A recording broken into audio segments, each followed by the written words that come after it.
It's only a matter of Timbuktu. Oh. Give him a minute. It's a cat farting. What did you expect?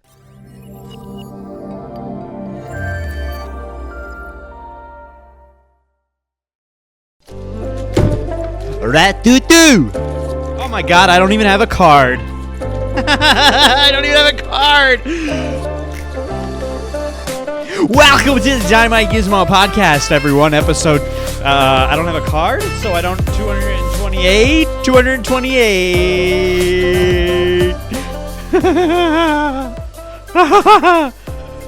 Number 228. Today we're going to talk about only one thing. Here's today's card that I'm just making right now. It's tradition around here to show you the card, but it's not tradition to show you what's on the card, but you'll find out anyway because we'll talk about it.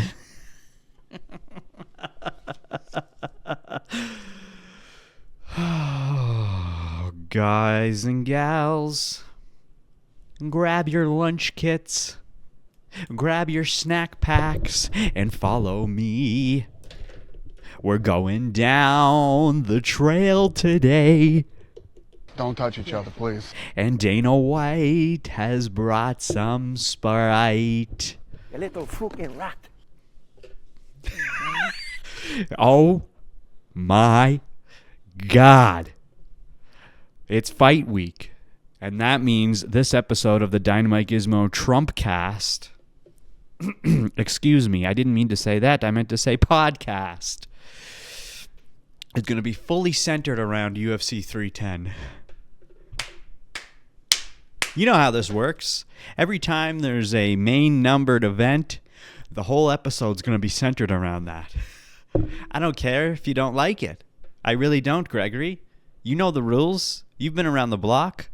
Gregory, it's UFC 310, and by George, I tell you what, this card is...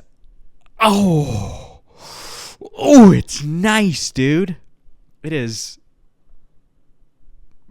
as the children would say nowadays, stacked, dude. It's full of delicious, nutritious fallopian tubes. It's so... I love it. It's going to be great. I cannot wait for this fucking Saturday.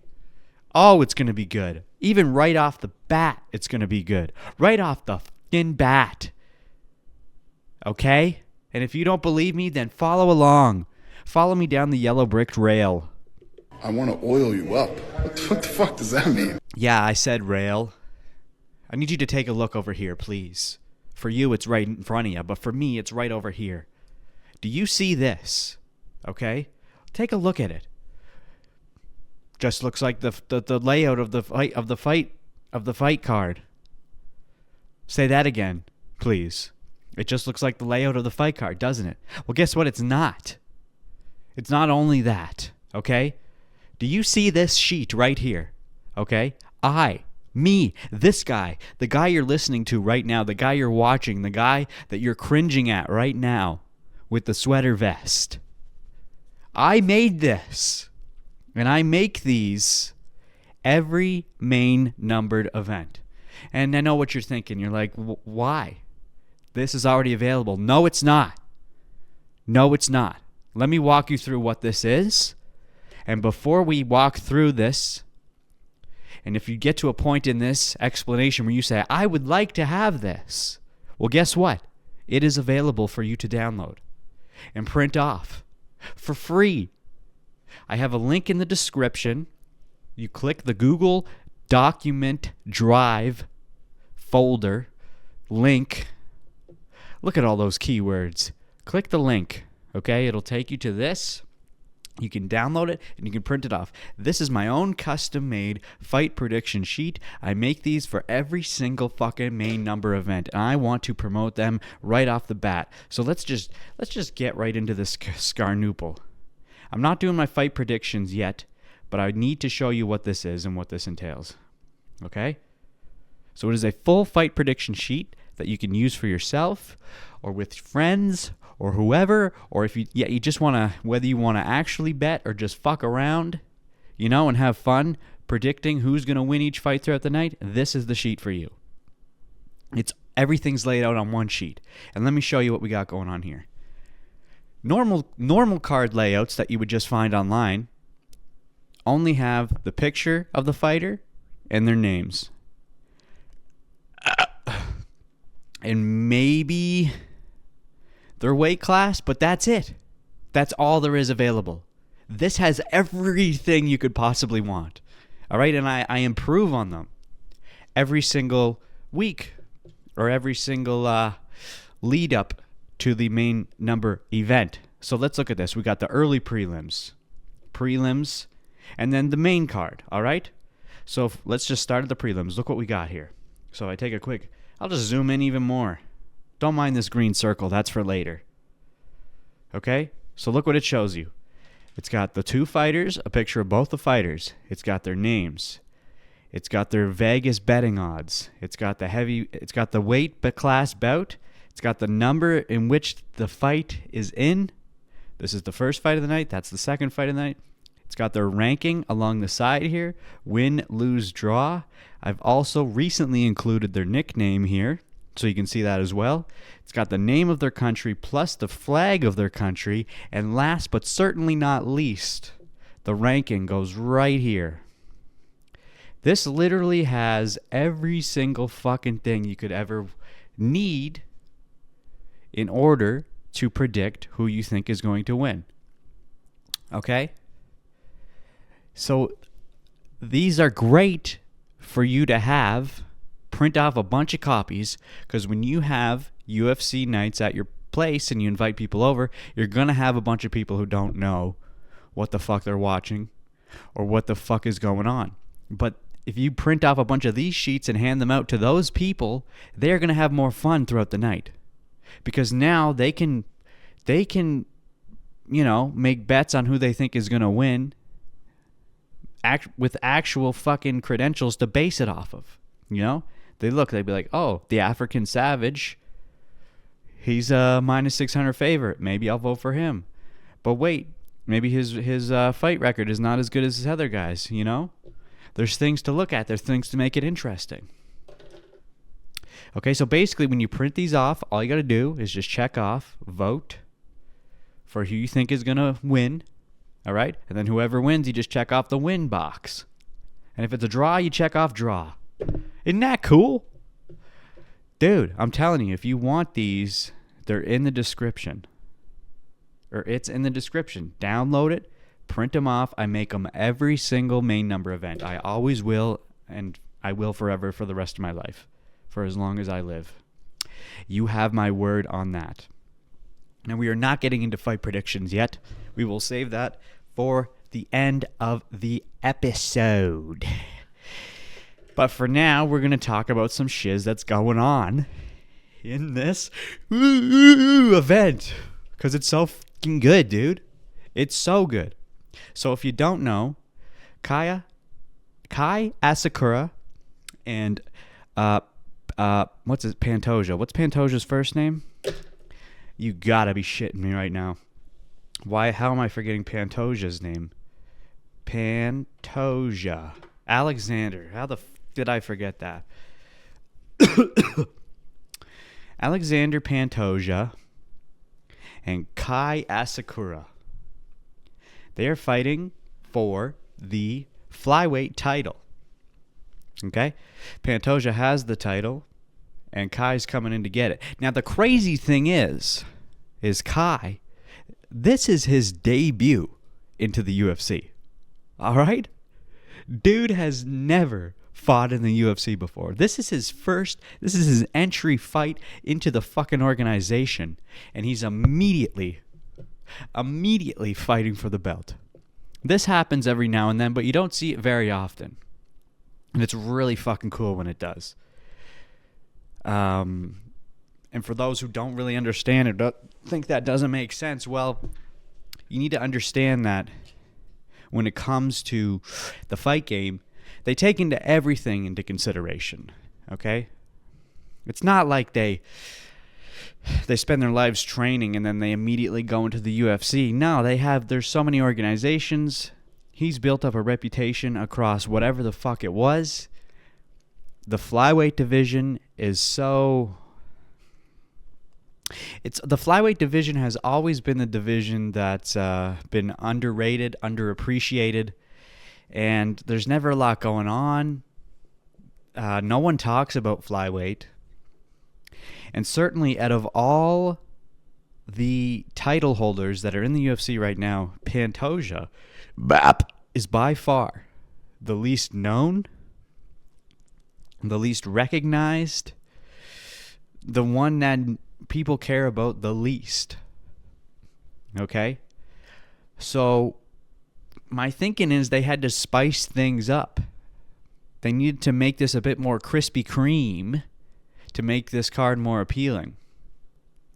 So if we get Asakura in here and he takes that belt right off the bat, that shit's going to be crazy. And by the way, I do want him to win.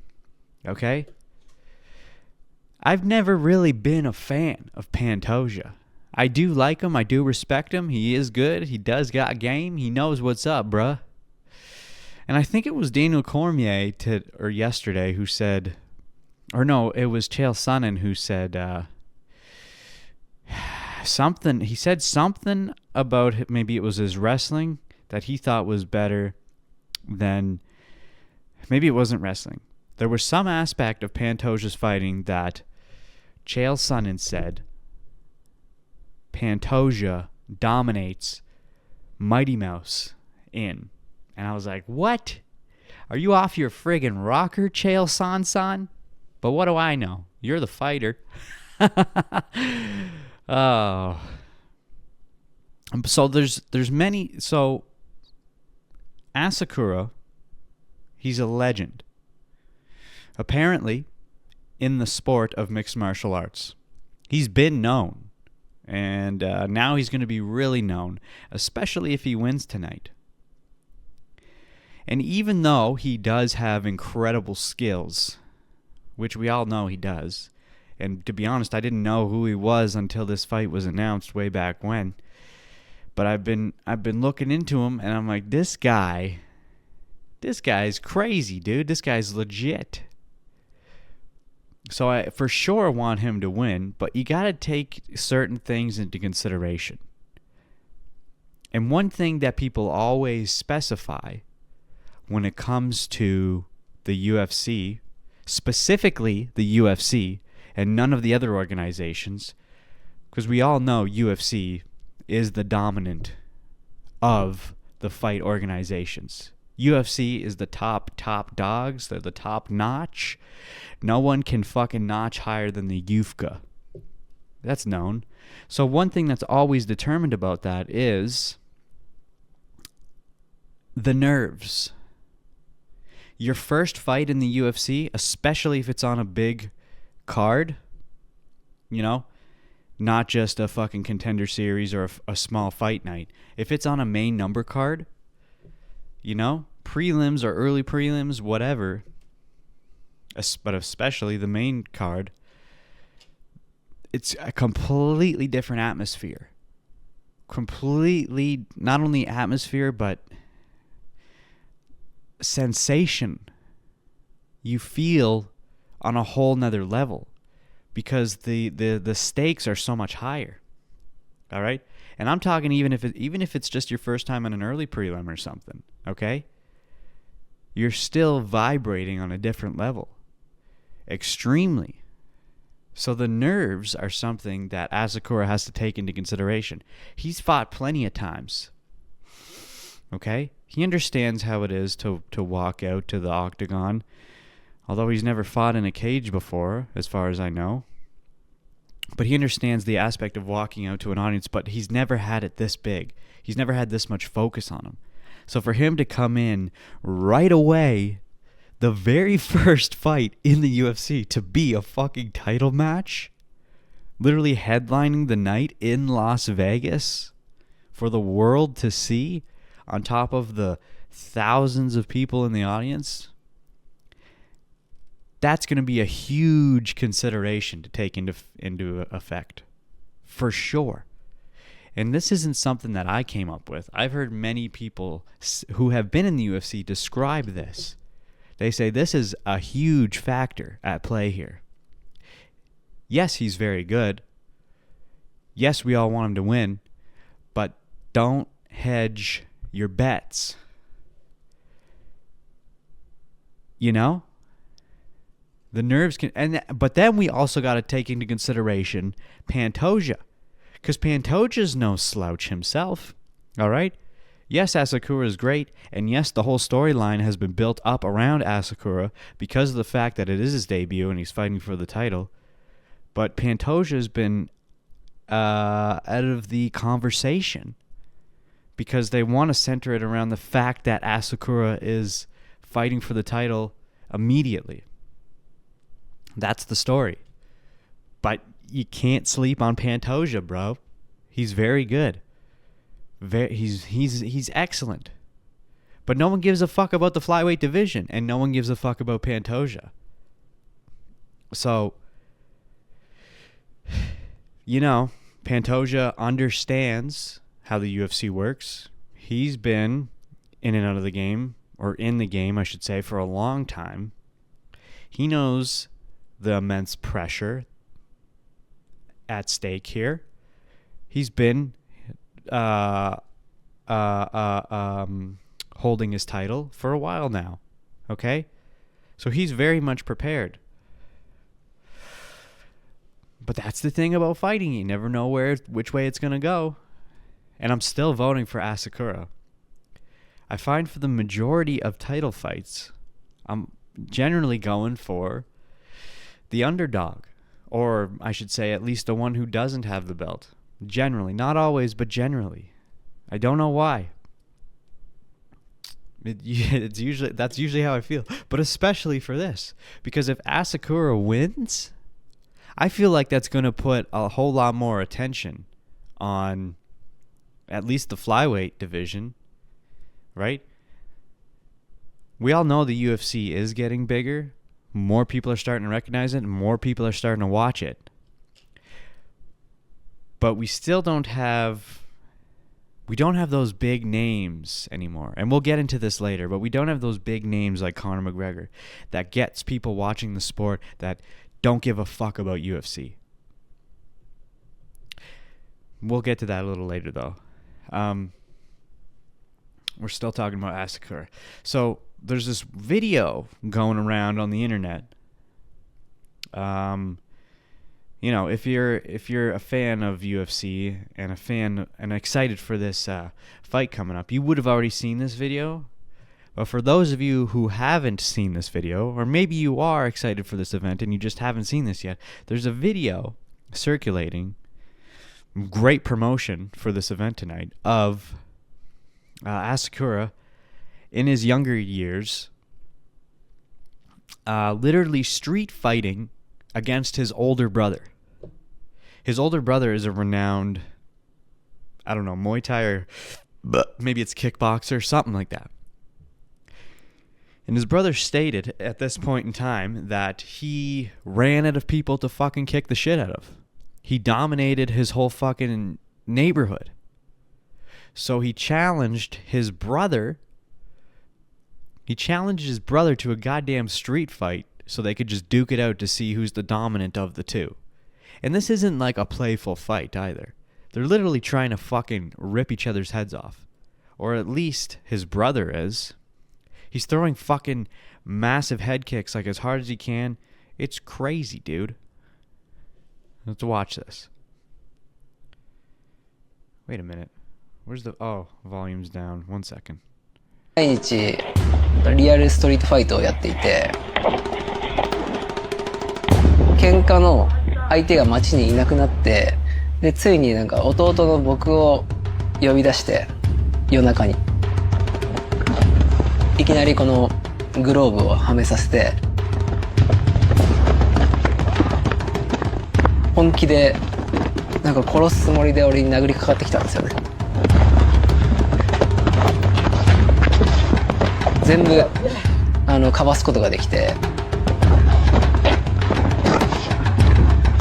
本気で戦いをしたのは初めてだったんですけど、そこで自分に格闘技の才能があるっていうことに気づいて、それがきっかけで格闘技を始めました。Pauline is seen leaving her classroom, then entering is a this? faculty bathroom. Then you see Phil. What the hell? Fucking Facebook. But yeah. Anyway. So I think this is just one of the many factors that I want Asakura to win. But I think even if he does win, I also like the fact that there will be a fucking Japanese belt holder. I think that's nice and refreshing. It's always fucking Brazilian guys or Russians, you know? Or you'll have the guys in the States, but it's like, let's mix it up a little bit. Let's get a Japanese guy in there. And we're starting to mix it up now. We're seeing fucking Marab Divashvili. Where is it he's from again? Well, him and fucking Ilya Topuria. They're both from Georgia, aren't they? Although Ilya's Spanish as well. I don't fucking know. But I think he claims Georgia. And then there's the South African, DDP. You know? Get a Japanese guy in there. That's nice, dude. All right? And this guy can sure hold his ground. A lot of the times, especially with title fights, I'm on the fence. I pick the guy who doesn't have the belt. He usually doesn't go that way. But I honestly think, with everything in consideration that I just laid out, I think he will still take it. I'm very hopeful that Kai will take the belt. I think he's going to surprise us all. I think he's going to come in there and he's going to fucking dominate to an extreme that we've never seen before. And it's just going to blow our fucking minds. I am so hopeful that that's going to happen. But we won't know until Saturday. Oh, yeah. Okay, so but the big dude, I'm excited for this shit, dude. But the big fucking moment of this card, the moment that I think the majority of people are excited for, at least me, is Ian Garry and Shavkat Rakhmonov. This shit's gonna be fucking wild. Oh my god, I am so stoked for this shit. It's gonna be fucking Krispy Kreme, you know? As we originally were supposed to have it, it was supposed to be Bilal versus Shavkat. Now, I hate to say it, you know, because everybody says it. Bilal is kind of a boring, I hate saying this, but he's a boring belt holder. Because we know he's a great fighter. We know he's very technical. We know his IQ is there. But I just wish things went differently for Leon that night. You know? And we can blame the circumstances and say it was the fact that they didn't get to fight till 5 a.m. in the goddamn morning and he was tired as shit. And for sure that was a huge factor. And things probably would have went differently if that wasn't the time that they had to fight at. But regardless, Bilal still dominated him and put up a good fight, and he won the belt. He has the belt. You got to give him that respect. So when I heard that Shavkat was going to fight Bilal on this card for this belt, I was like, oh, fuck, thank fuck. Because I love Shavkat. All right? Shavkat is the fighter in the UFC that everyone is scared of and that everyone avoids. Even when Bilal announced that he couldn't do this fight, they were contacting multiple fighters, and they all declined. They all said no. They all shook him away because he's the boogeyman, dude. They know how fucking scary of a fighter he is. And for those not involved in UFC, don't even know who Shavkat is. They don't even know his name. Okay? But Ian Garry stepped up to the plate. Ian Garry was supposed to fight next week, the following week. All right? But they kiboshed that, and now he's coming on this card to fight Shavkat. Now, the other crazy aspect about this, not only is Ian Garry fighting Shavkat now, which is By the way, way more exciting than Bilal, which I'll get into why in a second. But both Ian Garry and Shavkat Rakhmonov are undefeated. They both have an undefeated fight record. Okay? So to have two guys who are dominating in the same weight class, who are undefeated, both guys who, when faced with a challenge, have never been broken down, all right? They've never been stopped. They've never been defeated. They are now about to face each other, and one of them is going to come out on the other end with a loss on their record. It's fucking crazy, dude. Like, you don't get to see shit like this very often. It's going to be so good. It's going to be so good. Now, here's the thing about Ian Garry. For a little while there, especially while Sean Strickland had the belt and he was on top of the world, Sean Strickland was roasting the fuck out of Ian Garry. Just maniacally attacking him. Mostly about the fact that he thinks he's a cuck and his wife is like with him just for money or whatever. I don't know the full aspect of the drama behind it, but Sean Strickland put a dirty taste in everyone's mouth for Ian Garry. So Ian Garry was looked at as a cuck, essentially, and no one liked him. They disrespected him, and they didn't even take into consideration how he was as a fighter or the fact that he had a clean record. But then he fought Michael Venom Page a few months back. And the build up to that, we really got to see who Ian Garry was as a person, especially when he brought his little 2-year-old kid into the UFC offices, and his little child was impersonating other UFC fighters like spot on. It was brilliant. It made people start to like Ian Garry. And then not only that, you got to hear Ian Garry talk. Okay? He's got the thick Irish accent, and he can actually communicate properly. The shit he says is very inspiring, and it's extremely motivating. If you want to hear what he has to say about this fight, I highly recommend you go over to Ariel Helwani's channel and watch the interview that Ariel had with Ian Garry. Oh my God. It got me fucking hyped for this shit. So that's the other aspect of it. Because this fight, Ian versus Shavkat, is going to be, for sure, not only the fight of the night, but the fight that everyone is looking forward to more than anything. Okay? Now there's a bunch of focus on Ian and Shavkat. Okay? And Shavkat doesn't speak English. So all the attention is on Ian because he can speak English. So that's the person that people can communicate to. That's the person that people can listen to. And now we're starting to understand that Ian Garry is actually not only a legit fighter, but a legit fucking solid dude. So in any other aspect or any other situation where Shavkat was fighting, let's say anyone, Bilal or not, I would always put my money on Shavkat because he's a dominating force and he's fucking unbelievably good. Okay? We all know Shavkat's good. But in this situation, in this fight, I'm voting for Ian. I'm voting for Ian Garry. This is such a unique situation for Shavkat and Ian. Like, you need to understand how fucking crazy good this fight is going to be. Two undefeated guys. Two guys who have so much potential to have the title.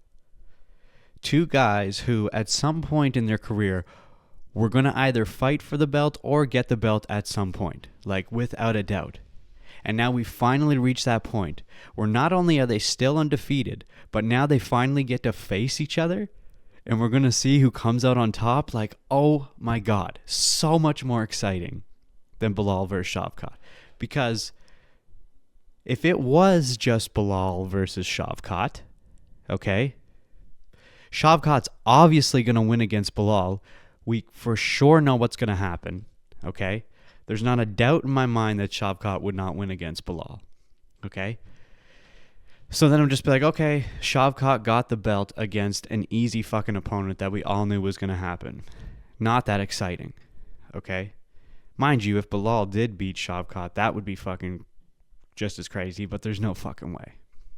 So now, instead of just jumping right to that moment of predictability, we now get to see Ian versus Shavkat, all right?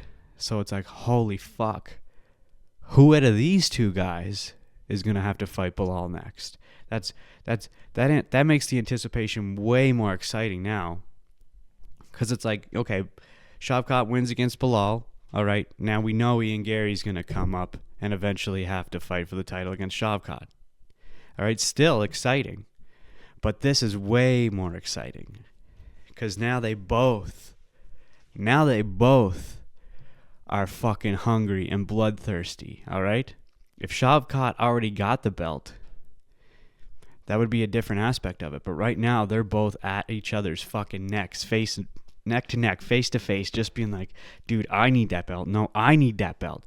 They both want that belt. They both have their fucking 0-loss record on the fucking line, dude. All right? This should have been the fight to begin with. All right? But who cares what happened? This is it now. So this is, it's going to be crazy. All right? It's going to be crazy. But here's the thing. All right? They're both amazing fighters. Obviously, we know that. All right? But here's the aspect you got to think about. Shavkat, the Kazakhstani that he is, he's good at the ground. He gets you down, he's going to fuck you up down there. Now, Ian Garry can work on the ground, but he's better at his striking and on the feet. Okay? So Ian Garry is not going to want to get on the ground. So what's he going to do? He's going to have to fucking just tag Shavkat around and chase him around and just keep his distance. He's going to have to point score him the whole time. I mean, not necessarily what's going to happen, but that's the thing about these high intensity fights with these fucking elite fighters who know what they're doing. It can be, and we gotta hope that it's not going to be this, but it can be a boring fight. Because when you have guys at this level, when you have guys who are so experienced and so good, they're almost too good. You know what I mean? Because if they're too good, then they're just going to be, they're going to be able to defend everything that each other are throwing at one another. All right? Shavkat's going to go for a takedown. Ian Garry's going to know how to get away from it. Okay? He's going to run away. Ian Garry's going to throw a few hits or whatever through a few kicks. Shavkat knows how to avoid that. It's going to be a constant battle of avoidance. Even though they're trying to progress, that might happen as well. All right? Because we do not want another Bo Nickel situation. All right? You get so hyped. You get so hyped for these fights. And then stuff like that happens. And all right? And even though someone comes out on top, it's not the end result that you expected. So that is something you have to take into consideration in this situation. But I honestly don't think that's going to happen. There have been people in the UFC world who have speculated that, but I don't think that's going to happen. I think because they're so hungry and they're so determined and they're such elite fighters, I think they're going to put on an amazing show. Regardless, it's going to be fantastic to see whoever comes out on top, because for sure the next step is one of these guys getting the belt. And then they're going to fight again, all right? Because either way, both these guys are going to stay on top of the rankings. They're that good. So we're going to get to see them fight twice. So all around, this is just, oh, it's amazing. It's amazing. So, like, yeah, like I said, any other time, I'm voting for Shavkat, no matter who it is. I don't give a fuck who he's fighting. I'm voting Shavkat. And if it wasn't for my respect that has gained for Ian Garry over the past few months, I would still vote for Shavkat right now. And there's a huge chance that he's still going to win because he's so fucking good. But I need to vote for Ian Garry. I'm voting for Ian Garry. Because I want that to happen. I will always vote for the fighter that I want to win more than the one that I think is actually going to win. Well, I shouldn't say that. Sometimes I do the one that I actually think is going to win. But in this situation, oh, dude, I want Ian Garry to win so bad. So bad. But either way, I'd be happy. Either way, I'd be satisfied. It's a win-win. It's like a win-win-win. Like, this card is so fucking good. And once we do the fight predictions, we'll go through all the fights because they're all so fucking good. This is a great way to end the year. It's just, it's mint, dude. Oh, it's so good. It's so fucking good. What else we got here? Right. Okay. Okay. So which fight is it? Okay, so right before the co-main event, which is Shavkat and Ian Garry, there's Cyril Gane and Alexander Volkov. All right? 2 heavyweight individuals. Now, the interesting thing about this is they have already fought before. Tom Aspinall has fought and won against Volkov. But the biggest thing, the biggest factor about this heavyweight division is that, and everyone talks about this, is that Tom Aspinall has yet to fight Cyril Gane. And Cyril Gane is number 2 ranked in the heavyweight division. That's the only real big name in the heavyweight division that Tom Aspinall hasn't fought yet. So that makes this whole heavyweight talk a little bit more controversial, because we all know we want Tom Aspinall to fight John Jones, yada yada. Okay? We've been down this road and we're continuing to go down this road until it happens. But we know John Jones doesn't want to fight Tom Aspinall. Okay? So normally you would say, like, oh, Tom has no one left to fight because he dominated the division, he rose to the top, he's got the interim title. But there's still Cyril Gane. So what we don't want to happen, we don't want to get to a point where Cyril Gane wins this fight and then somehow Dana White decides, you know what, Tom, you're going to fight Cyril Gane before you fight Jones. And then by that time, Jones will retire. All right? Now, we know that's not going to happen. There's no way Tom's going to defend the interim title once again. But that is a speculation because that's the only guy left.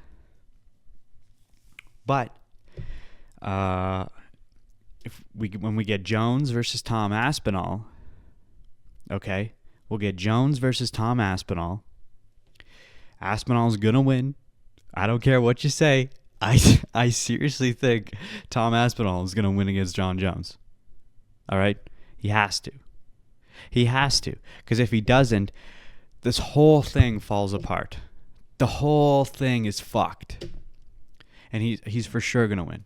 So then Tom fights Jones, Tom wins, and then he's got Cyril Gane. All right? And then he'll win against Cyril Gane, and then now we've got another official fucking heavyweight goat. All right? But then we got to start talking about who else is Tom going to fight? You know? I guess we'll cross that bridge when we get there. There's so many different things to think about. And then it's like, if Cyril Gane doesn't win this fight, well, then what? Now Volkov will be number 2, because Volkov's number 3, but Tom Aspinall already fought Volkov and won. Crazy stuff, my guy. Crazy stuff. Now, when we look at the UFC, or when we look at its combat sports in general, we're seeing things move in a direction, specifically with boxing. Okay, we just saw Jake Paul fight Mike Tyson on Netflix. Okay, it's on Netflix, which is beautiful for the sport, because that allows not only people who are a fan of the sport, but people who don't give a fuck about boxing to actually get involved and consider watching it, because it's free on the platform. Okay?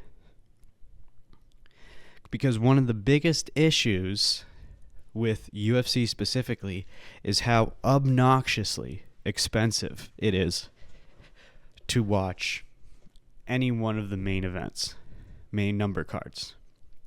And there's one basically every second week. So you're paying like $80 on top of the $20 for the prelims if you don't have the ESPN fucking package. So you're paying like $100 every 2 weeks to watch this shit. So that is a huge stab in the back to those, not, that's the wrong term. It's a huge hit for those who actually want to take time to watch the sport. So only the hardcores are going to pay that money, or they're going to illegally stream it. And then the rest, the people who are kind of casuals or kind of want to consider it, they're not even going to bother. So the UFC, of course, wants to get their hands in on a Netflix deal. Of course, they want to get in on Netflix. Specifically Netflix, because that's the biggest name. And that's what the majority of people have. Right? Because no one, if Paramount and like HBO, some people have those. Some people have them. A lot of people have them, but not nearly as much as Netflix. So of course they want to get in on Netflix. But what's the issue right now? What's the issue? Why haven't they done it? Well, if you look at the UFC, who are the names that we have? Who are the big names? All right? Let me look at title holders in UFC. All right? So who do we got? John Jones. Actually, let's start at the other end. All right. Strawweight. We got Zhang Weili. Women's flyweight, Valentina Shevchenko. Women's bantamweight, Juliana Pena. Men's flyweight, Alexander Pantoja. Men's bantamweight, Merab Dvalishvili. Men's featherweight, Ilia Topuria. Lightweight, Islam Makhachev. Welterweight, Bilal Muhammad. Middleweight, Dricus du Plessis. If you're involved with the UFC, if you know UFC, if you're a fan of UFC, you know those names. But if you're outside the sport, who the fuck are those guys? Right? They're not names. Who are they? Who are those people? They don't know how to talk the talk. They don't know how to entertain. Sure, they do to a small degree, but they're nowhere near the influence that Conor McGregor had. Okay? But they've lost that token. Conor McGregor brought so many eyes to the sport. An unbelievable amount of money and eyes to the sport. People wanted to watch UFC just because of Conor's fucking personality. He was so good at being entertaining. People loved to watch him. They loved the name. And that was the ticket for UFC to get into Netflix. That is what they had. That was their golden fucking ticket. That was their opportunity. But that is removed now. Because not only is the name Conor McGregor tainted, but his total image is. And not even just because he doesn't fight anymore, but it's the lawsuit. they're so screwed on that aspect. They're screwed. All right? The only real big names that we have in the sport right now are Alex Pereira and John Jones, which is the light heavyweight and heavyweight title. And John Jones is about to retire. And Alex Pereira doesn't have many years either. All right, he's 37 as well. So, and still, even with that said, once John Jones retires, and even if John Jones didn't retire, although they're big names, it's not enough. It's not enough to keep the sport known outside of those who are just fans. And I believe that is the biggest setback to the UFC not being on Netflix, because they have no pull. Netflix is like, why would we bring you guys onto our platform if there's not enough of an outside interest in this? All right? If I were to walk up to anyone on the street and say, do you know Belal Muhammad? Do you know Ilia Topuria? They're not going to have any idea. They're not going to care. All right? And so I was thinking about it, and I'm like, who could even, in terms of people who don't have the belt in the UFC, who can entertain like that? There's not really anyone other than Sean Strickland. If they can get Sean Strickland his belt back, he can for sure entertain the audience and the outside public enough. Sean Strickland can get the fucking UFC name out there, you know? Because it doesn't matter if you agree with what he says. He is fucking entertaining as shit to watch. That's the only person they have right now. Can you think of anyone else that they have that can compete on Conor McGregor's level? I don't think so. There's literally no one else. All these guys that we have nowadays, they shit talk, yeah, but it's very it's weak shit talking. It's not good. It's not entertaining. It's not funny. Sean Strickland he brings that every time. He always makes a scene. Always, you know? Even him fighting DDP in the audience, dude, gold. That's gold. As much as the UFC doesn't want that shit to happen, you know, kind of on the down low, they're like, okay, let that happen, because that's exciting. That brings people in. You want that shit. And Strickland is going to continue to bring in that shit. And I also think Ian Garry and Sean Strickland can be those big names, because Ian Garry knows how to talk. Very good talker.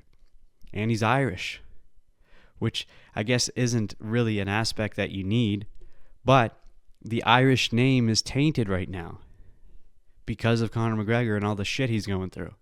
It's very much tainted. So if Ian Garry can come in, win this fight, get the belt, dude, he can for sure entertain. He can entertain, and he can talk good, and he can fight good. It's the full package. Now, the only downside of Sean Strickland is he's not an exciting fighter to watch. But he can win. He can for sure win, and we all know that he won against DDP. That was a bullshit decision. All right? So when he fights DDP again, he's going to get that belt back. I guarantee he's getting that belt back. Okay? And then I think once we get Sean Strickland with the belt back, Ian Garry wins. He fights Belal. He gets the belt. I think the UFC is going to be in a good position to at least get their foot in the door at Netflix with those two on top. All right? And then they'll still have Alex Pereira, who is a big name, but the guy doesn't speak English. All right? Super entertaining, and I love Alex. He's one of my favorites, as is most people. All right? Super entertaining. And it's crazy he is that much of a focus without speaking English. But he is, and he's great and a fantastic fighter. Okay? So these are the types of things you got to think about. They need this appeal in order to get into places like Netflix. And then once they do get in Netflix, it's like, boom, all hell breaks loose at that point. They're going to dominate to the absolute maximum. There's no way anyone could compete at that point. Okay? Because the only reason that Mike Tyson and Jake Paul got on Netflix is because the name Mike Tyson. That's it. That's the only reason. Because it was a trash fight and it was boring as fuck. But they got in and they were able to get a shit ton of money to make it look cool. And the co-main event was great. It made history. But that fight, Mike Tyson and Jake Paul, total trash. But it's the name, and that's always the most important factor.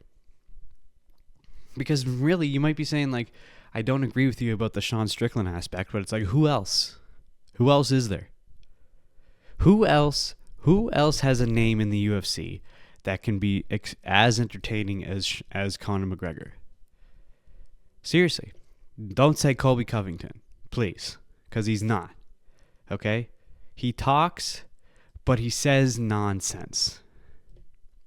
All right? And you may say, well, Sean Strickland says nonsense, but at least Sean Strickland believes what he's saying, and at least Sean Strickland is rational to his own beliefs.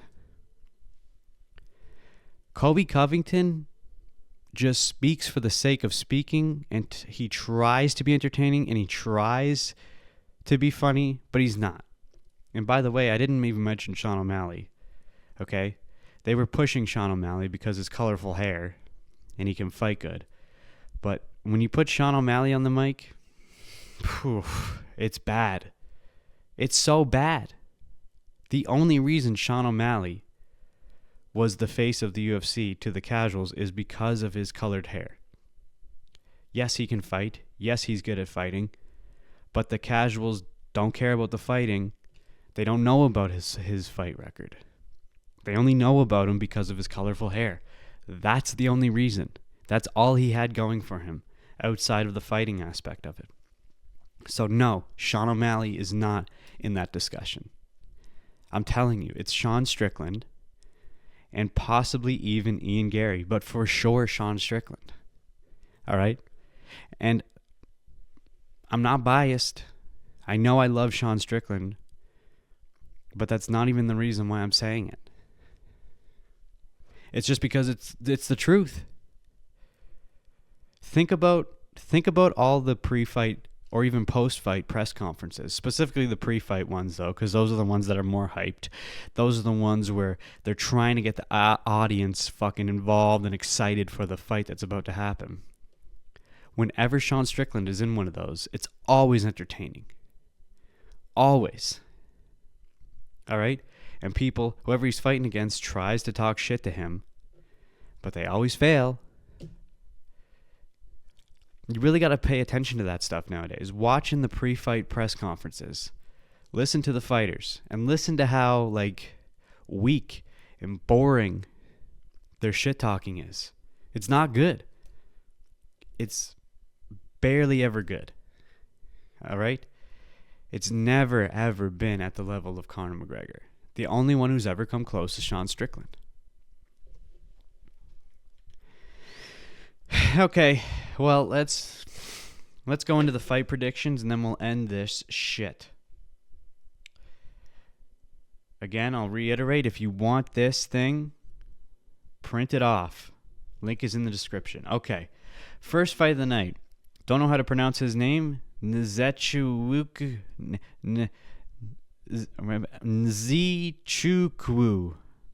versus Brzeski. We've both seen these guys recently, specifically the African Savage we saw on 308. He fought that big boy who broke his ankle before the fight even started. That guy is huge, dude. But he won against him, so now he's fighting this guy. I was a fan of the African Savage during 308. although he did win, he won against a guy who, call it as you will. You could say the guy's a legend in the sport, but the guy he fought didn't look good. So I don't think that was a very gratifying win against him. So I'm going to have to go with the Poland guy. I've seen this guy before. Not too familiar with him, but I'm voting for him. And Guda versus Hooper. Look at this juxtaposition here. When I was making this, I was like, oh my God, this guy looks like a fucking child. Hooper looks like a child compared to Gueda, however you say his name. And this guy, the Carpenter, this guy's been in the game for a long time. He's had a lot of fights. Just as many as like Jim Miller. God, look at these two together though. He looks like a fucking child compared to him. So fights like these where it's like such a major juxtaposition. Like if you didn't know who these guys were, and if you were just to see these guys on the street about to fight outside of the UFC, you'd be like, oh, the Carpenter, 100%. He's going to kill this kid. But that might not be the case in this situation. He's an up-and-comer, Hooper. This guy's, for sure about to retire soon. There's no way he's going to fight that much longer. So I might have to go for Hooper on this one. Give him a chance. Chisa versus Griffin. Don't know either of these guys. I think I might know. Well, I might have seen these guys before. I'm gonna go. Fuck. I'm just gonna go for Griffin. Fuck it. And then we've got. Hold on, let me shut this off for a second. Van versus Durden, custom made, the Fearless. I've seen this guy before, but this guy's ranked, so that's something you got to take into consideration as well. But he is the underdog. So see, these are things that casuals who don't pay attention to UFC, they'll have that to consider. They'll be like, well, this guy's the favorite, but this guy is ranked, but he is the underdog. He has more fights, but this guy has less losses. So that makes it fun for the people who don't actually know what's going on. They actually can make their decision a little easier. But for me, I was initially going to go for Van. Maybe I should just go with my gut instinct and keep it with Van. No, I'm going to go for Durden. My gut instinct isn't always right with this stuff. Okay, now these two, Weidman and Anders, they were supposed to fight on 309. Okay? But your boy here, he got sick or something, and they had to just cancel the fight. So they stuck it on here. But I'm going for Weidman, just because I know Weidman and I like Weidman. But look at this. They have a very similar fight record, too. There's only one loss difference between the two. And they're both not ranked. They're both from the States. And they're also fighting at catchweight, which I thought was interesting. Catchweight is still something I don't really understand why that has to be a thing. It's not like they have to make this decision last minute, or maybe they did. Who knows? I don't know. Maybe there's probably a bunch of reasons why someone would fight catchweight. I'll look it up eventually. Brown versus Battle. This one I'm stoked for. I just started looking into this Brown guy. It's always funny when a black guy has the last name Brown. But I just started looking into him, and he seems like a legit fucking cool guy. I don't really know Battle, but honestly, they both seem pretty fucking sick. But I'm gonna go for Rude Boy because sometimes I'll listen to fighters and just how they talk and communicate, and I love the way this guy talks and the way he thinks about things. And that's a huge aspect to take into consideration when you're voting. This fight here is controversial because a lot of people think this should be on at least the main card because it's Aljamain, you know? Former title holder, recently, well, not near recently, lost the title. He won his fight on UFC 300, I believe. I think it was 300. Or I don't even know if he won, but he was for sure on 300. And so people are like, he's a recent title loss, so he should be on the main card. But then other people were saying like, well, hey, he's on the prelims at least. So this just makes the whole card more interesting. This makes it so that even if you were kind of on the fence... Oh, fuck, I got my black guys mixed up. I was thinking of Garimbo here when I was talking about Brown. Ah, shit. But anyway, let's get back to Aljamain here. So Aljamain... What the fuck was I saying? Yeah, this just makes it more of an appealing card because it's like, okay, if I was on the fence about this, at least I get a really nice card on the prelims. You know, if you have the ESPN pass, you get to watch that essentially for free anyway. So it's like, and either way, they're getting paid the same. Whether they're on the main card or the prelims, they get paid the same. So it's like, not a big deal. But hey, this Russian guy, he's a higher rank than Aljamain right now. And he's also got a clean record. And he's Russian. Aljamain may be on his downward spiral. He doesn't really seem to be focused on fighting anymore. He's focused on his music. So I think I'm going to have to go for the Russian boy. All right. So I think, okay, I'm going to go back to Brown and Battle here. I think I am going to go for Battle. I got my black guys mixed up. I'm going for Battle, and I meant to go for Garimbo over here. That's what I meant to happen. My bad. Okay, so then we got Reyes versus Smith. Fucking, oh. By the way, I kind of just glossed over Luqui versus Garimbo. Super excited for this one as well. This whole prelim card is fucking fantastic. I don't really know this Luqui guy, but Garimbo, beautiful man. I want to see this guy excel. Now, of course, we got Reyes versus Smith. Two fucking icons. Classic fucking icons in the sport. This is another tough one for me. I don't know. My gut's telling me Smith, but then my mind is telling me no. Dude, I don't know. Dude. The only really determining factor, you know, like Anthony Smith's been in the game for so long. I think I'm going to go for Reyes. On that one. Okay, another banger right here. Okay, so this Korean Superboy, Chow, if I'm not mistaken, he had to quit the UFC for about 2 years to join the fucking South Korean military. I don't know if it was like mandatory or what, but he left to join the fucking military and do some intense like combat training. And now he's back in the UFC to fight again. I think he had to escape or some shit. I might be wrong on that, but for sure he left and went into the military. So he's back. But then we've got the Train, which I don't really know a lot about, but people are saying he's not one to sleep on either. But I'm going for the South Korean.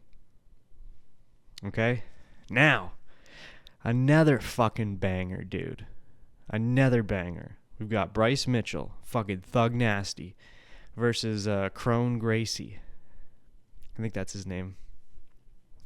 Okay. So whenever you hear the word Gracie, you're like, okay, already a legend. I don't care who they are, how their fight style is, whatever. As soon as you hear the word Gracie, you're like, okay, I'm all in.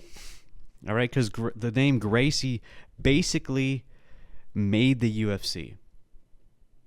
And I mean, the Gracies are just icons in general. All right? But for those who don't know, the very first UFC fight ever was against a Gracie. I can't remember the first name, but it was a Gracie. Okay? And the Gracies basically demonstrated that when you put all aspects of martial arts together, jiu-jitsu comes out on top. And he demonstrated, I don't have to hurt my opponent. I can get him on the ground and tangle him up, and he will never, ever be able to attack me. I will always have the advantage. All right? And then over the years, like, the name Gracie has just been iconic. Substantially. Okay? So when there's a Gracie fucking family member involved in any sort of combat sport, specifically UFC, it's hard not to vote for him. But